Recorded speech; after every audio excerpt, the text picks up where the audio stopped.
During a critical work meeting, my phone vibrated with a text from my wife. "Try not to worry," she typed. "But I've lost track of your work laptop. My ex borrowed it for a project, and now it's missing." I read her message several times, not out of surprise but because it felt strangely predictable. I replied with composure, "It's fine, I'll handle it." That calm response should have signaled to her that something was changing. We'd been married for half a decade, and she often praised my unflappable nature, how nothing seemed to unsettle me. She likely saw my steadiness as a comfort, perhaps even a license to betray my trust. She thought my restraint was a weakness, a mark of passivity. When I received the new laptop from my employer, I had registered it on a secure system accessible only to me. It was company property, protected by encryption, traceable, and insured. I had cautioned her once. If anyone outside the company uses it, it's a serious violation. She dismissed my warning, accusing me of being overly careful. So when she admitted her ex had taken it, two realities crystallized. She had willingly given it to him, and this wasn't their first encounter. I decided against confronting her right away. People reveal more when they believe they're in the clear. That night, she was unusually affectionate, her warmth laced with remorse. Her eyes darted away quickly, her laughter too sharp. "You're not mad, are you?" she asked. I brushed a kiss across her forehead and said, "Not at all." She went to sleep with a relieved smile, unaware that I stayed up, combing through the laptop's network logs. It had been active 2 hours before her text, its location traced to her ex's apartment via the IP address.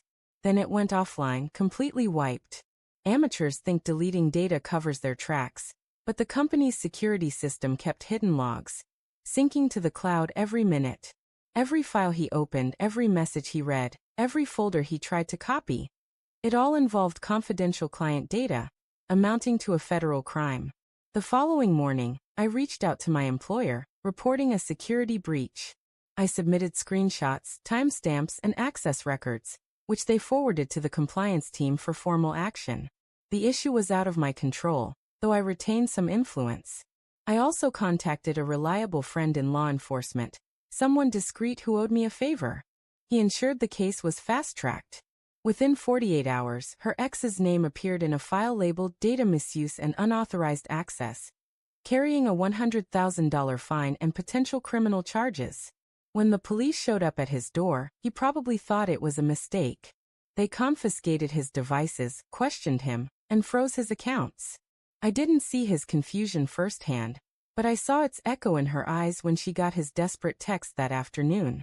Her face drained of color, her hands trembling. "They went to his place," she whispered. "He says they think he hacked something."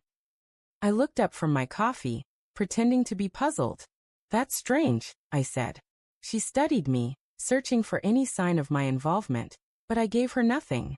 That evening, she fell apart, tears flowing as she offered apologies mixed with half-truths. She claimed she'd only lent the laptop for a small freelance job, insisting it wasn't a big deal, and that she hadn't wanted to upset me. I let her talk, each word tightening the noose of her actions. Then she murmured, "He might go to jail. They're calling it corporate espionage or something. What if he implicates me?" I met her eyes, piercing through her facade. "Then he'd be telling the truth," I said quietly. She froze, realizing I knew everything. Later, from the locked bathroom, she texted, "What did you do?" I considered explaining how I'd reported the breach, ensuring all evidence pointed to her ex, and how I'd noted he was a known contact who accessed company systems through her device. Her name wasn't officially in the report, but I'd left enough breadcrumbs that defending him would raise suspicions. She was now tied to someone under federal investigation. Instead, I texted back, "I handled it." The following weeks were strained. She grew silent, her phone conversations muffled, consumed by doubt. She couldn't discern the full scope of my actions, and that uncertainty became her consequence. One night she asked, "Do you hate me?" I answered truthfully, "No, I just don't trust you anymore." Those words struck harder than any confrontation could. A month later, she left, saying she needed time apart. I didn't protest. Her ex sold his car to pay part of the fine, and his employer fired him to safeguard their reputation. My company commended my swift response to the breach, granting me a promotion. People like her assume revenge is loud, a fight, a scene. It's not. It's precise, calculated, systematic. You don't ruin them with rage.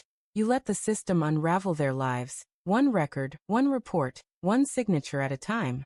When it's done, you watch their world collapse under the weight of their own choices. That's the difference between vengeance and justice. Vengeance is impulsive emotion. Justice is deliberate, and I've always chosen deliberation.